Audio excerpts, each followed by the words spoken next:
नमस्कार, भारत लाइव देख रहे हैं आप। श्याम रजक राजद के हो गए हैं और श्याम रजक अब नीतीश कुमार के खिलाफ जमकर आग उगल रहे हैं। लेकिन आपको याद होगा कि श्याम रजक नीतीश के मंत्री होने के बावजूद भी भाजपा के खिलाफ कई बयान दे चुके हैं। पूर्व में एक दलित नेता के तौर भी अपनी बातें उन्होंने सामने रखी हैं और आज तो एक निजी चैनल से बात करने के दौरान वो काफी द्रवित भी हो गए थे। आंखों में आंसू भर के उन्होंने अपनी व्यथा बताई थी और ये बताया कि कैसे भाजपा के साथ जाते ही नीतीश कुमार काफी बदल गए। नीतीश कुमार पर जो आस्था उन्होंने दिखाई थी उसमें दलितों, शोषितों और खास तौर पे जो वंचित समाज है उसको लेकर कहीं ना कहीं आसान्वित वो महसूस करते थे और इसी कारण से लालू यादव को छोड़कर वो यहां आए थे, ऐसी दलील उन्होंने दी। हालांकि खबर अंदरूनी ये भी है कि श्याम रजक अपनी स्थिति को लेकर नीतीश कुमार की दोबारा वापसी को लेकर भी काफी चिंतित थे और कुछ जानकार तो ये भी कह रहे हैं कि शायद रामविलास पासवान के बाद श्याम रजक ही एक ऐसे नेता हैं जो मौसम की नजाकत को भी समझ लेते हैं बहुत पहले। खैर, इन सब चीजों पर हम विश्लेषण करने नहीं आए, हम यहाँ ये बताने आपको आए हैं कि आखिर श्याम रजक की छुट्टी नीतीश कुमार ने इतनी जल्दी कैसे कर दी। श्याम रजक के साथ एक बैग इतने जल्दी रिश्ते कैसे खराब हो गए। कारण बहुत सारे हैं। श्याम रजक अपनी स्थिति को लेकर तो कहीं ना कहीं कंफ्यूज थे ही, नीतीश की वापसी को लेकर उन्हें संशय तो था ही। इस परिस्थिति में वो डूबती नाव पर बैठने के लिए तैयार नहीं थे। लेकिन इसके अलावा भी कई कारण हैं। श्याम रजक दलित नेता हैं और दलित राजनीति से उन्हें काफी फर्क पड़ता है।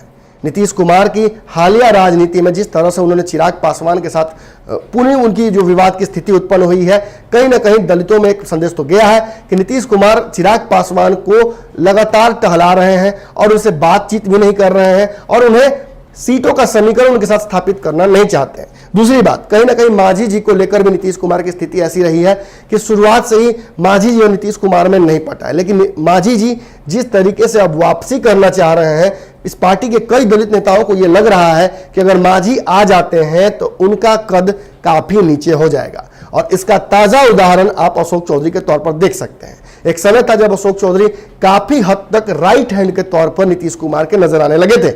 मंत्रालय भी उन्हें दिया गया, चयन करके दिया गया मंत्रालय, अच्छा। लेकिन फिर जब एमएलसी बनाने की बात आई तो नीतीश कुमार ने सन्टिंग में डाल दिया।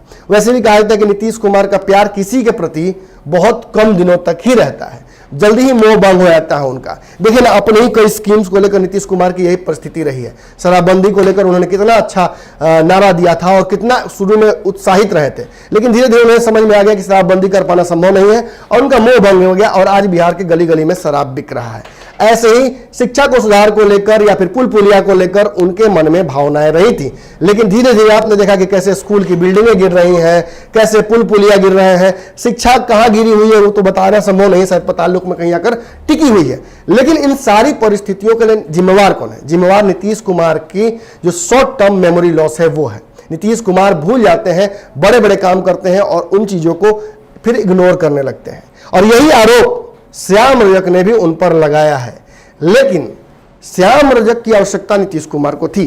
कल हमने आपको अपने विश्लेषण के दौरान समझाया था कि नीतीश कुमार का एक दौर था जब उन्होंने बिहार के अल्पसंख्यक यानी मुसलमानों को अपने पाले में करने के लिए खूब राजनीति की। हज भवन के निर्माण से लेकर हज यात्रा में सब्सिडी देने तक, इन सभी चीजों में वो सबसे आगे लगे थे। यानी यहां तक कि उन्हें इशरत जहां के अबू के तौर पर भी नाम दे दिया गया था भाजपा के नेताओं द्वारा। अब समझ लीजिए, वहां से फिर भाजपा के साथ आने तक में नीतीश कुमार सेकुलर से भगवाकरण हो गया नीतीश कुमार का और ये उनकी पार्टी के नेताओं को जच नहीं रहा था। ऐसा नहीं है कि विचारधारा के तहत ये बात थी, बात ये थी कि जब आप किसी एक सेटअप में रहते हैं पॉलिटिकल और जब अपनी विचारधारा छोड़ देते हैं तो कहीं ना कहीं पार्टी के खास तौर पे एमएलएज को दिक्कत होती है, क्योंकि वोट उन्हें ही जनता से जाकर मांगना है। और जब नीतीश के मंत्री, खासतौर पे फुलवारी की बात मैं बता दूं आपको, फुलवारी की जनसंख्या ऐसी है कि मुसलमानों का दबदबा है और वहां वोट मांगना वो भी एनडीए के साथ रहकर बहुत मुश्किल होता इनके लिए। और अब जब ये राजद में आ गए हैं तो इन्हें लगता है कि कम से कम मुस्लिम और यादवों की जो वोट बैंक है उस पर इनको पूरी तरह से फायदा मिल सकता है। खैर, इन सब चीजों को अपनी जगह रखिए, लेकिन हम इस वीडियो के माध्यम से यह साबित करना चाहते हैं कि आखिर नीतीश कुमार ने इतनी जल्दी ये डिसीजन कैसे ले लिया कि इन्हें पार्टी से हटा देना है। देखिए, शनिवार को जब ये बातें सामने आई कि श्याम रजक चाहते हैं इस्तीफा देना, और उसका कारण यह है कि उन्हें भाव नहीं दिया जा रहा है, उनके डिपार्टमेंट में किसी ऐसे सचिव को बिठा दिया गया है जो उनकी कार्यशैली को प्रभावित कर रहा है, और सीधे तौर पे कहा जाए तो उनके नेता के तौर पर, मंत्री के तौर पर जो पावर है उसको नलीफाई कर रहा है, और इस परिस्थिति को वो बर्दाश्त नहीं करना चाहते थे, इसीलिए उन्होंने इस्तीफा देने का मन बना लिया था। लेकिन खबर आई थी कि भाजपा और जदयू दोनों के नेता जाकर उन्हें शनिवार को मना दिए, और मनाने के दौरान ये बातें कही गई कि आप सोमवार को इस्तीफा दे दीजिएगा, फिलहाल सोच लीजिए। लेकिन नीतीश कुमार ने नहले पर दहला दे दिया, यानी उनके इस्तीफे से पहले उन्हें मनाने गए और बाद में उन्हें अगले दिन कल रविवार था, रविवार को उनको अपनी पार्टी से निकाल दिया गया लेटर इशू करा के। यानी यहां भी छोटा सा एक धोखा हुआ। लेकिन खैर, उन परिस्थितियों को हम नहीं देखेंगे। श्याम रजक ने अपनी विधायकी से आज इस्तीफा देते हुए राजद ज्वाइन कर लिया है, और खबर यह आ रही है कि भाजपा के नेता बहुत खुश नहीं थे श्याम रजक के रवैये से। पिछले 10 बयानों को अगर श्याम रजक के आप देख लेते हैं तो लगभग आप देख लीजिए, विपक्ष के नेताओं के ऊपर हमला कम और भाजपा के ऊपर हमला ज्यादा उन्होंने किया था। एनआरसी और सीएबी के मुद्दे पर भी उन्होंने सबसे ज्यादा भाजपा पर हमला किया था, ये जानते हुए भी कि उनकी पार्टी सपोर्ट कर रही है। उसके बाद प्रमोशन में आरक्षण को लेकर जिस तरह से भाजपा ने अलग स्टैंड रखा हुआ है, इसका भी उन्होंने विरोध किया था, और मांझी जी और अन्य नेताओं के साथ, खाली राजद के नेता छोड़कर, उन्होंने एक बैठक भी की थी, और यह सिलसिला अलग अलग दलों के नेताओं के घरों पर हो रहा था। लेकिन इन सब से खबर यह आ रही है कि काफी नाराज थी भाजपा, और भाजपा मतलब अमित शाह। अमित शाह चाहते थे कि नीतीश कुमार किसी न किसी तरीके से संट करें अपने मंत्री श्याम रजक को, और इसीलिए श्याम रजक की पावर को भी काफी हद तक सीज कर लिया गया। और चुनाव की परिस्थितियां ऐसी हैं कि भाजपा और नीतीश कुमार दोनों एक दूसरे के सामने आंखें झपकाने का एक खेल खेल रहे हैं, कौन पहले आंखें झपकाता है। और इस परिस्थिति में जैसे ही कोई डिमांड होती है नीतीश कुमार की, भाजपा भी उस पर एक शर्त रख देती है। खबर तो यह है कि सीटों को लेकर जिस तरह का समीकरण बनने जा रहा है, आज सुबह में ही बाबा ने आपको बताया था कि कैसे भाजपा और नीतीश कुमार में कोई टकराव सामने से नहीं है, जो भी एजेंडा है वो लोजपा के माध्यम से ही पूरा किया जा रहा है, भाजपा को भी। लेकिन नीतीश कुमार को छोड़कर जाने का इस चुनाव में भाजपा का कोई लक्ष्य, कोई भी सिद्धांत नहीं है। भाजपा चाहती है कि वो चुनाव नीतीश कुमार के साथ ही लड़े। बाद में जो परिस्थितियां बनेंगी उस पर जरूर भाजपा की नजर होगी, और वो पहली नजर होगी।